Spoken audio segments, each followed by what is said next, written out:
예수님께서 탄생하셨을 때에 정작 예수님의 탄생하심을 안 자들은 유대인들이 아니었어요. 오늘 말씀해 보니 동방에 있는 지혜자들이 예수님의 태어나신 것을 알고 이제 예루살렘을 방문하게 되었습니다.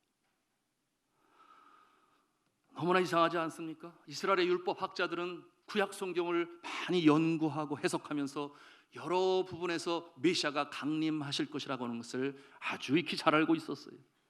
그런데 정작 예수 그리스도께서 이 땅에 오셨을 때 저들은 그 때와 시를 알지 못했습니다. 무엇이 잘못된 것일까요? 오늘 성경 본문 4절 말씀해 보니 헤롯 대왕이 질문을 합니다. 어디에서 메시아가 날 것인가? 이 헤롯 대왕의 질문에 대제사장들과 서기관들은 베들레헴에서 예수님께서 나실 것입니다. 그렇게 답을 했습니다. 메시아가 나올 곳은 이미 구약 시대에 구약 성경을 통해 미가 선지자를 통해 베들레헴에서 날 것이다. 그렇게 예언하고 있었으니 정확히 알고 있었습니다. 그러나 그 오시는 때를 알지 못하여 찾아가지를 못했습니다. 오히려 그 영광은 이방 나라, 이방 민족, 동방 박사들에게 메시아의 탄생의 소식이 증거되어진 것입니다. 그러니 오늘 말씀해 보니 소동이 일어났다. 유대의 왕으로 오셨다니 헤롯 대왕은 불안하였고, 그리고 유대인들은 자존심이 완전히 구겨졌습니다. 어떻게 그 일을 우리가 알지 못하였는가? 자, 이처럼 서기관과 율법사들과 제사장들은 그때를 알지 못했습니다. 왜 그랬을까 궁금함이 마음에입니다. 거기에 대한 답은 이렇습니다. 그들은 메시아가 그렇게 조용히 이 땅에 임할 것이라고 여기지 아니하였기 때문에, 메시아가 이 땅에 오실 때는 엄청난 큰 역사가 나타날 것이다. 이래요 구체적으로 예언하고 있는 말씀이 있으니 예수님 오시기 400년 전에 말라기 선지자를 통해서 그 내용이 예언되었습니다. 4장 1절의 내용이 이러합니다. 보라, 영광로 불같은 날이 이르리니 교만한 자와 악을 행하는 자는 다 지푸라기 같을 것이라. 그 이르는 날에 그들을 살라 뿌리와 가지를 남기지 아니할 것이다. 그러니 저들은 생각하고 있었습니다. 메시아가 오게 되면 그 당시 자신들을 압제하던 로마 제국을 물리치시고 악한 자들을 심판하시고 자유를 허락하실 메시아로 임하게 될 것이다. 그런 마음을 가지고 있었습니다. 용광로 불같은 날이 될 것이다. 교만한 자, 악을 행하는 자 다 심판을 받아 지푸라기처럼 타버리게 될 것이다. 그와 같은 내용으로 메시아를 고대하였습니다. 그런데 막상 지금으로부터 2000년 전에 예수 그리스도께서 이 땅에 오실 때는 너무나 조용하신 모습으로, 우리가 찬송을 부르는 것처럼 고요한 밤, 거룩한 밤, 어둠에 묻힌 밤, 그렇게 조용한 가운데 그것도 마국간에서 예수님이 탄생하셨습니다. 무엇이 잘못된 것일까요? 그렇다면 말라기 선지자가 예언했던 그 내용은 거짓일까요? 궁금함이 일 수밖에 없습니다. 그렇지 않습니다. 말라기 선지자를 통해서 그날의 그 광대하신 심판주로 오시는 예수 그리스도의 모습은 초림의 모습이 아니라 재림의 모습을 그렇게 예언하고 있었던 것입니다. 예수님께서 저리로서 산자와 죽은 자를 심판하러 오시는 그 재림의 날에 그처럼 광대하시고 심판주로 이 땅에 악한 자들을 멸하시는 지푸라기처럼 태워버리시는 용광로와 같은 그 모습으로 오시게 될 것이었어요. 그러나 2000년 전에 이 땅에 오신 예수 그리스도는, 조용하게 이 땅에 오신 예수 그리스도는 심판주가 아니라 구원주로 오셨는 줄로 믿으시기를 바랍니다. 심판주가 아니신 구원자로 이 땅에 그렇게 임하신 것입니다. 그렇다면 이런 질문을 가질 수 있겠습니다. 왜 예수님께서는 메시아이신데도 빛나고 찬란한, 감히 범접할 수 없는 신적인 모습으로 오지 아니하시고 나약한 사람의 모습으로, 한 어린 아가의 모습으로 그렇게 조용히 왕궁에서도 아닌 마국간에서 태어나시는 그런 겸손한 모습으로 오셨을까 궁금하지 않습니까? 그 이유가 분명합니다. 예수님은 정치적인 해방을 위해서 전쟁의 왕으로 오시지 않으셨기 때문입니다. 예수님은 전쟁의 왕이 아니시라 평강의 왕으로 오셨는 줄로 믿습니다. 사랑의 왕으로 오신 것이죠. 그는 죄인이 아니셨습니다. 그런데 죄인으로 오셔야 했습니다. 인류의 모든 죄를 짊어지실 유월절 제물 어린 양의 모습으로 오셔야 했어요. 그러므로 그 죄를 사하시기 위해 십자가에 달려 돌아가시기 위해서 이 땅에 임하신 것입니다. 화려한 왕궁에서 태어나셔서 세상에 왕족이신 분으로 오셔서 세상의 왕의 자리에서 권세와 부를 누리고 세상의 존경과 두려움의 대상으로 오신 것이라면 그처럼 십자가에 죄인 아닌 죄인의 모습으로 달려 돌아가실 수가 없으시기 때문에 그렇게 오신 것입니다. 이 겸손하게 오신 예수 그리스도의 모습에 대하여 구약 성경의 이사야 선지자는 이미 예언을 하고 있었습니다. 이사야 선지자는 53장 2절에 이렇게 예언했습니다. 그는 주 앞에서 자라나기를 연한 순간 마른 땅에서 나온 뿌리 같아서 고운 모양도 없고 풍채도 없은즉 우리가 보기에 흠모할 만한 아름다운 것이 없도다. 그렇게 예언했습니다. 마른 땅에서 나온 뿌리는 어떠한 모습일까요? 우리가 상상해도 참으로 연약한 모습임을 우리가 상상해 볼 수 있습니다. 고운 모양도 없고 풍채도 없습니다. 예수 그리스도께서 스스로 당신 스스로 이처럼 겸비한 겸손한 모습으로 이 땅에 임하신 것입니다. 이와 같은 모습은 신약 성경 빌립보서 2장 6절, 7절, 8절에 묘사하고 있는데요. 그 말씀이 이러합니다. 그는 근본 하나님과 본체시나 그러나 하나님과 동등됨을 취할 것으로 여기지 아니하시고 오히려 자기를 비어 종의 형체를 가지사 사람들과 같이 되었고 사람의 모양으로 나타나사 자기를 낮추시고 죽기까지 복종하셨으니 곧 십자가에 죽으심이라 그렇게 표현하고 있습니다. 너무나 분명하지 않습니까? 종의 형체를 가지시고 사람들과 같이 되셨고 자기를 낮추시고 복종하셨으니 죽기까지 복종하셨으니 십자가에 달리심이라. 능력이 없어서가 아니라 자기 스스로 그렇게 낮추시신 거예요. 그렇다면 우리가 둘째로 생각하게 되는 것은 전쟁의 왕이 아니라 평강의 왕으로 오셨다면 귀족으로 오실 수도 있었을 텐데 왜 하필 서민으로 오셨을까? 왜 마국간에서 태어나시고 그리고 목수의 아들로 자라나셔야만 했을까? 그 답은 어렵고 힘든 자들을 치유하시기 위해서, 저들의 친구가 되시기 위해서, 죄인들과 함께 식사하시고 저들의 어려움을 건져내시기 위해서 그와 같은 모습으로 오셨던 것이죠. 오늘날로 말하면은 금수저도 아니고 은수저도 아니고 흙수저라고 그렇게 표현할 수 있겠습니다. 만왕의 왕이신 예수 그리스도께서 겸손하신 모습으로 누추한 마국간에서 태어나시고 목수의 아들로 성장하시고 그렇기 때문에 죄인들의 친구가 되시고 힘없고 천대받고 압제당하고 병들고 배고픈 자들을 치유하실 수가 있었습니다. 이와 같은 내용이 누가가 전한 복음서 2장에 나타나 있는데요, 예수께서 탄생하셨다는 이 기쁨의 소식을 고관, 대작, 율법사, 대제사장, 사두개인들 그들에게 전한 것이 아니었습니다. 천사들이 기쁨의 소식을 전할 때 제일 먼저 소식을 들은 자들이 누구였는가? 성 밖에서 그 추운 밤에 양떼를 치고 있었던 목자들에게 기쁨의 소식이, 영광의 소식이 제일 먼저 울려 퍼지게 됩니다. 누가복음 2장 8절에서 11절에 말씀하는데요, 그 지역의 목자들이 밤에 밖에서 자기 양떼를 지키더니 주의 사자가 곁에 서고 주의 영광이 그들을 두루 비치매 크게 무서워하는지라. 천사가 이르되 무서워하지 말라. 보라, 내가 온 백성에게 빚을 큰 기쁨의 좋은 소식을 너에게 전하노라. 오늘 다윗의 동네에 너희를 위하여 구주가 나셨으니 곧 그리스도 주시니라. 아멘. 하나님의 구원의 역사, 구원이 정말로 절실히 필요한 자에게 이렇게 주님께서 오심을 이렇게 먼저 전해 주셨던 것입니다. 삶이 힘들고 어렵고 소외당하고 압제당하는 자들 치유하시기 위해 그렇게 조용히 누추한 곳에 탄생하신 예수 그리스도, 주님께서 부르시는 그날까지 그들은 그렇게 사셨습니다.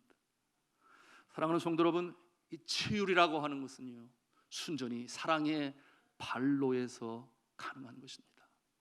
치유는 억지로 되는 것이 아니에요. 왕궁 안에 편하게 살고 있는 왕이 배고프고 힘든 추운 겨울에 연료비가 없어서 춥게 자는 백성들을 어떻게 치유할 수 있겠습니까? 찾아가 보지 않고서는 할 수가 없어요. 추운 방에 함께 누워보지 않고서는 치유할 수가 없는 것입니다. 저는 선교사로서 하나님께서 크신 복을 주셨습니다. 그것은 바로 이 선교사로, 목회자로 치유리 무엇인가를 깨달아 알게 하신 것이 너무나 감사해요. 선교지에서 24년 동안 저는 하나님께서 가난한 자들에게 보내셨어요. 화산이 이재민들 자신의 터전과 밭을 이루죠. 21세기 가장 큰 화산 폭발, 그것이 1991년 6월 달에 터졌어요. 다 이렇습니다. 먹을 것이 없어요. 그들 가운데 있을 때에 어떻게 하면은 저들과 함께 먹을 것을 나눠 먹을 수 있을까? 그래서 많은 사역들이 재활 사역이었습니다. 염소 농장, 바나나 농장, 망고 농장, 양계장, 빵집, 이와 같은 일을 통해서 어찌하든지, 왜 예배 시간에 아기를 안고 우는 모습이 너무 많은 거예요. 아이가 젖을 보러 빨아야 되는, 젖이 나와야 되는, 나오지가 않는. 그런가 하면은 네팔, 그곳은 정말 아시아의 최빈국 중에 한 나라 아니겠습니까? 추운 겨울에 저희 리빙선 학교, 제가 설립하고 운영하는 학교 교사가 출산을 했어요. 좀 겨울에 나지 말지, 이런 생각을 했습니다만 그게 사람의 뜻으로 되나요? 이와 같은 추운 겨울에 났는데, 그의 겨울에 이웃 나라인 인도, 대국 아니겠습니까? 서로 간의 의견 충돌이 나타나서 그만 국경을 봉쇄해 버렸어요. 다른 내용보다는 히말라야의 물의 자원이, 수자원이 네팔이 세계 2위입니다. 그 히말라야에서 쏟아져 내려오는 그 눈 녹은 물이 대단하죠. 그런데 100여 년 전에 그 네팔 왕과 인도의 정부와 무슨 계약을 맺었냐면, 물은 그냥 다 내려보낸다, 그래야 인도 사람들이 먹고 살 수 있다, 그렇게 계약을 맺어 놓았으니 정작 인도는 부자가 되는데 네팔은 가난해요. 그래서 수력 발전소로 막아서 전기를 만들면 수출까지도 할 수 있고 전기를 다 공급할 수 있어요.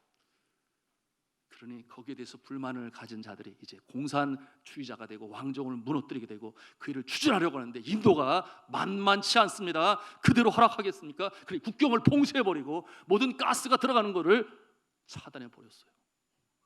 가스가 들어오지 않아요. 석유가 들어오지 않아요. 뗄감이 없어요. 거기다가 전기는 하루에 18시간 이상 나가게 되니 이 핏덩어리 어린 아가를 어떻게, 그래도 물을 데워야 되지 않겠습니까? 밥을 내서 미음이라도 먹어야 되지 않겠습니까? 그것이 안 되는 거예요. 세상에 어떤 일이 벌어졌는가? 그 카트만두 수도 아니겠습니까? 그런데 많은 사람들이 밖에 나와서 뭘 하는가? 나뭇가지를 줍는 거예요. 그래도 땔감이라도 있어야지, 추라도 녹여야지, 밥이라도 지어야지.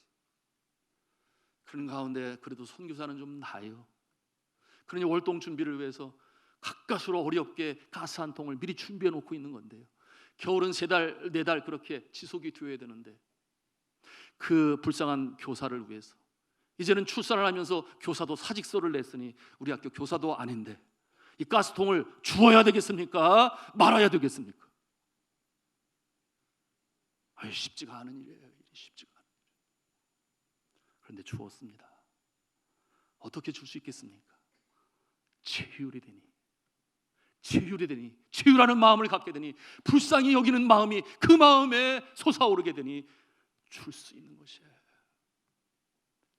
그래서 어린아가가 잘 자라고, 여러분 그러고서 나서 한 3년이 지났을 때에 이 교사가 다시 학교로 찾아왔어요. 어린아가를 데리고 찾아왔어요.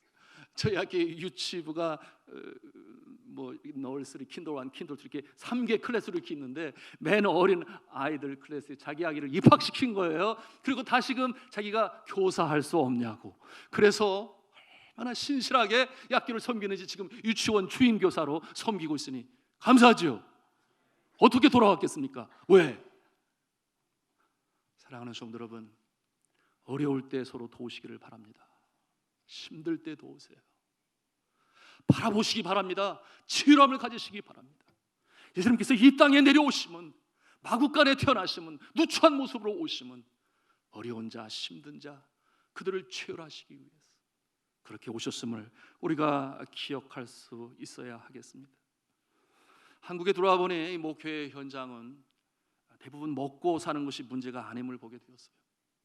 이 치유는 주로 육신의 질고로 고통당하는 자들을 보면서 또 마음에 갖게 되었어요. 돈 가지고 안 되지요. 부자라고 안 아픕니까? 아무리 고관대작을 알고 있다 한들 저들이 병 고침의 책임을, 능력을 가지고 그렇지 않아요. 지난 4년 동안 여러 성도님들 암병으로, 폐질환으로 다양한 병들이 있었어요. 어떤 분은 길링바레 증후군이라고 하는 희귀병으로 인해서 고통당했습니다. 절망의 그림자, 죽음의 그림자가 먹장구름처럼 엄습을 하고 고비마다 교회가, 우리 성도들이 또한 이 종이 간절히 간구할 때에 그 마음에 치유리 임하고, 그래 하나님께서 그 눈물의 간구를 들으시고 고치시고 또 고치시고 또 고치셨으니 얼마나 감사한지 몰라요. 10만 명 중에 2명 걸린다고 하는 희귀병, 우리 성도님이 그 희귀병에 걸려서 침상에 누워있고 혈압은 떨어지고 양다리에 힘이 없으니 걸을 수가 없어요. 움직일 수가 없어요. 더욱이 폐가 선생을 내가 보게 되었는데 기침을 한번 하면은 침대가 출렁거리죠. 멈출 수가 없어요. 얼마나 깊은 곳에서 이 기침이 나오는지. 그러니 파이프를 넣어가지고 어디까지 연결되는지 폐까지 연결돼. 너무나 그 아픈 모습에 눈에서는 눈물이 흘러내리는데 곁에서 사랑하는 아내를 보는 남편의 눈에도 눈물이 하염없이 흘러내립니다. 제가 그 모습을 볼 때 제가 감정 조절이 되지를 않았어요. 컨트롤이 되지를 않았어요. 그런데 하나님께서 제 마음에 치유라는 마음을 주신 거죠. 그러므로 손을 얹고 기도를 하는데 세상에 갑자기 찬송이 나오는 거예요.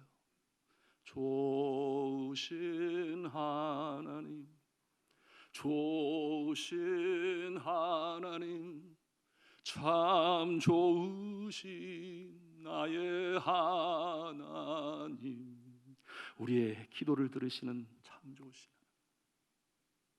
병자의 질병을 치유하시는 참 좋으신 하나님. 이렇게 3절까지 찬송을 부르고 간절히 기도했는데 놀라운 것은 그 시로 이 심한 기침이 멈추게 된 것입니다. 너무나 놀랍지 않아요? 치유의 능력은 주님의 마음이기 때문에 놀라운 기적의 역사가 나타나는 줄로 믿으시기를 바랍니다. 2달이라는 짧은 시간에 얼마나 빨리 회복이 되는지 의사 선생님들이 깜짝 놀라는 거예요. 그러고 나서 퇴원을 하고 재활치료가 시작이 됩니다. 하나님께서 그 영혼을 사랑하시니 아직 할 일이 남아서 사명 끝까지 감당해야 돼. 그러니 새롭게 고치시는 역사가 나타나는 줄로 믿습니다. 우리 성도들의 간절한 치유의 기도가 생명을 살리고, 그리고 그 삶이 더더욱 주님 앞에 진실하고 감사한 모습으로 나가게 되니 얼마나 감사합니다. 사랑하는 성도 여러분, 그런데 이 세상 사는 동안 질병은 그치지 않아요. 지금도 간질환으로 인해서 1달 반이 지났음에도 불구하고 병명을 알지 못해요. 제일 잘 나간다고 하는 그 병원에서도 그 병명을 알지 못하고 얼마나 답답해요. 점점 모습은 초췌해져 가고, 그 모습을 보니 또 제 마음에 치유리 임했어요. 그런가 하면 또 어떤 성도 췌장암으로 간으로 전이가 돼서 수술을 하고 개복을 하고 보니 이제 3, 4기에 이르렀으니 얼마나 절망적이고 마음이 아픕니다. 지난주 금요일에 2곳 병원 신방을 마치고 금요일에 말씀을 전하는데 너무나 마음이 힘들어 전하기가 너무 어려웠습니다. 그리고 이곳에 무릎 꿇고 기도하는데 하나님께서 치유라는 말씀을 주시니 그 모습이 생각이 나서 제가 많이 울었습니다. 주여, 주여, 고쳐주시옵소서, 건져주시옵소서, 다시금 믿음으로 설 수 있도록 소망을 허락하여 주옵소서. 우리가 어떻게 이 치유라는 마음을 가질 수가 있을까요? 가까이 다가가는 것입니다. 함께 하는 것입니다.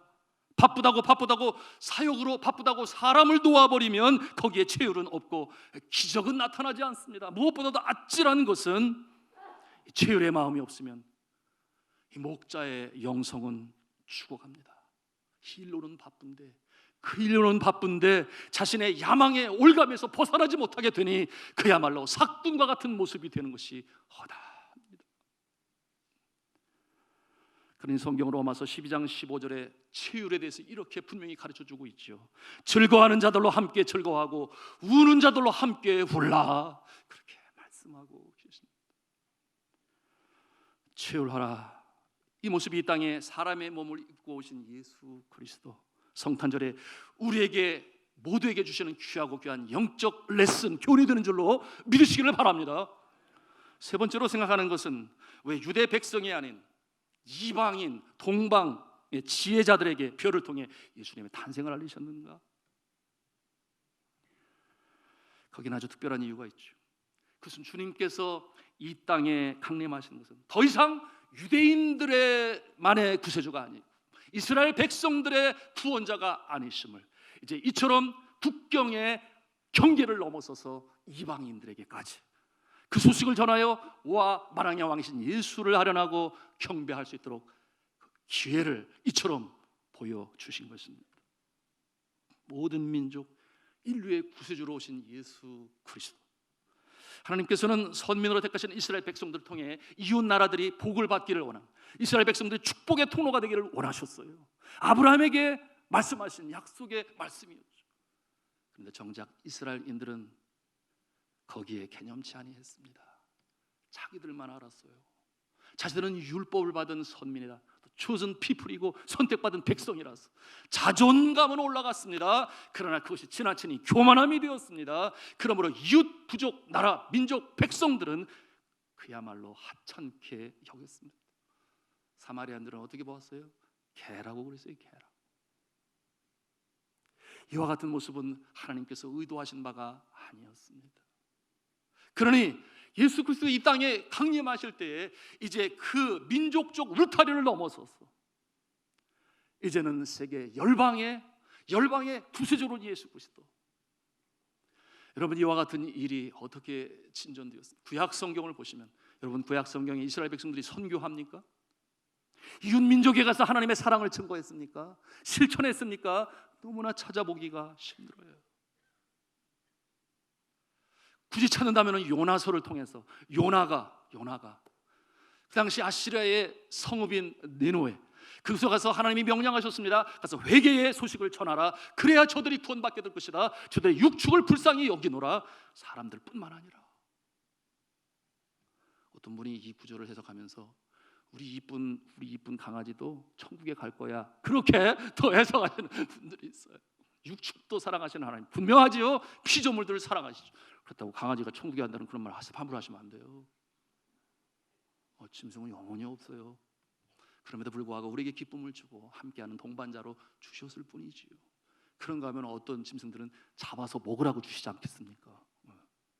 그런데 요나가 이와 같은 사명을 자원하는 마음으로 감당합니까? 니느웨 백성들, 아시리아 백성들, 우리를 못 살게 구니 심판받아 멸망받아 마땅할 것인데 내가 왜 거기 가서 그 소식을 전해야 되냐?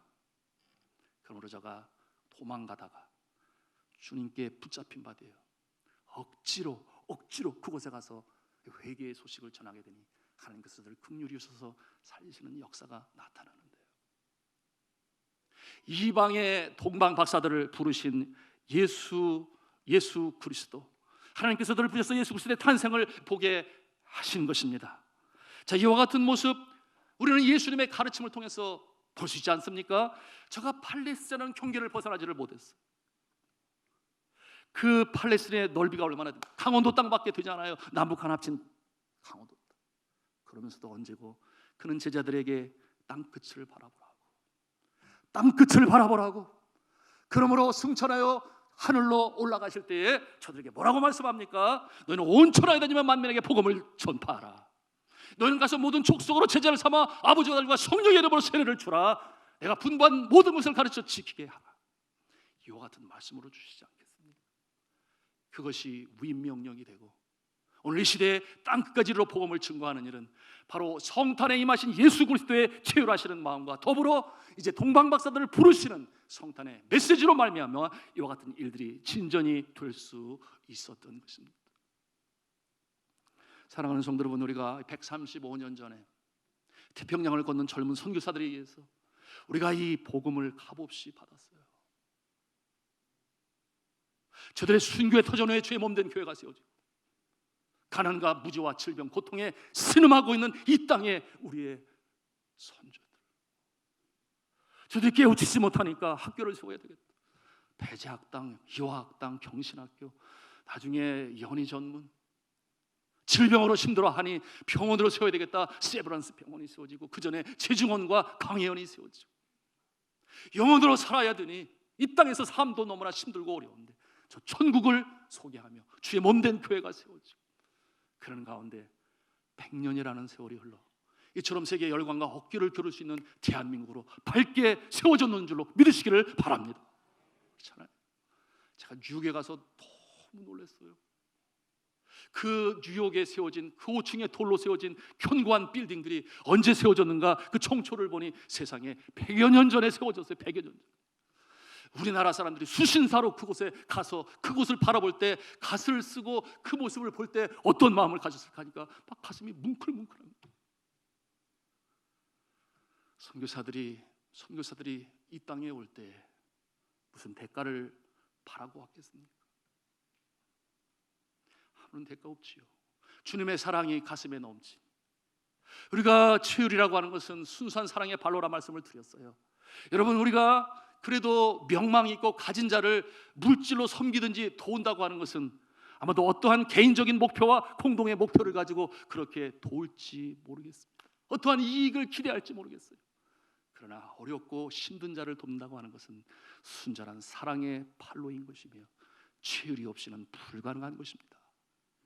예수님께서 몸소 보여주신 것이고 그 100여 년 전에 태평양을 건넌 이 젊은 선교사들이 사랑하는 가족, 사랑하는 조국을 떠나서 이 땅에 왔어요. 누가 가라고 해서 갔습니까? 물론 주님이 가라고 해서 왔겠지만 아무런 대가 없이 그저 사랑으로 주고 생명까지도 주고 그래서 양화진에 가면 저들의 묘지가 있고 제가 선교사 들어올 때마다 그곳에 가서 무릎을 꿇고 눈물로 기도했어요. 묘비명을 읽어볼 때마다 가슴에는 눈물이 차오르고 어떻게 이 은혜를 갚아야 될까? 이래서 이 나라와 민족이 살아났는데 어떻게 갚아야 된단 말인가? 제가 20대 후반에 많이 울었어요. 어떻게 이 은혜를 갚아야 될까? 그것은 여전히 어려운 곳에 가서 저들과 함께 기도하며 치유라는 마음을 가지고 생명의 복음으로 전하는 것 이외에 그것이 가장 귀하게 갚는 방법 아니에요. 그래서 많이 울었습니다. 하나님께서 필리핀으로 보내셔 산지족 얼마나 감사한 것은 그래서 복음으로 전할 때에 미전도 종족이 천도 종족이 되고 16개의 교회가 세워지고 어떤 마을은 추장이 예수를 믿음으로 마을 전체가 예수를 믿는 놀라운 역사가 나타나게 되니 그 감사와 감격과 보람은 어떠한 고생, 어떠한 환경 아무것도 아닌 것이 치유의 마음이 있는 자에게는 모든 상황 여건을 이겨나가는 줄로 믿으시기를 바랍니다. 사명으로 감당하는 것이 그런가 하면은 전도 종족이 되는 이제는 기독교 1% 미만의 나라를 찾다가 결국 네팔로 들어가게 당시 0.8% 환경이 어렵고 상황이 어렵지만 하나님께서는 저들에게 복으로 주시니 치유라는 선교사들 주님께서 사용하시니 0.8%에서 16년 지나가는 동안에 3.5%가 되었어요. 가파른 성장 곡선을 그리고 지금도 매년 10%씩 성도들 숫자가 늘어가고 있으니 얼마나 감사한지 몰라요. 사랑하는 성도 여러분, 우리 산돌중앙교회는 선교하는 교회로 세움을 받았습니다. 그리고 오늘도 우리는 가지 않으면 보내야 하는 선교의 사명을 감당하고 있는데 오늘 동방박사를 부르시는 이방인들을 부르셔서 그 역사를 나타내시는 주님의 이 메시지를 우리 가슴에 담아야 하겠습니다. 지난 한 해를 돌이켜보면서 이제 연말을 맞이하고 있는데 기도원에 올라가서 감사로 기도할 때 너무너무 감사한 것은 다른 것이 아니라 이 어려운 2019년 경제적으로 어려운 때에 우리 교회가 3가정을 선교사로 파송을 했어요. 이것은 큰 교회도 어려운 일이에요. 그런데 우리가 믿음으로 선교하는 교회의 전통을 이어가기 위해서 열악한 곳에 선교사로 보내는 일을 쉬지 않아요. 우리 서예레미야 선교사, 조현 선교사님, 저분들 뭐 이게 영상이 되니까 말하죠.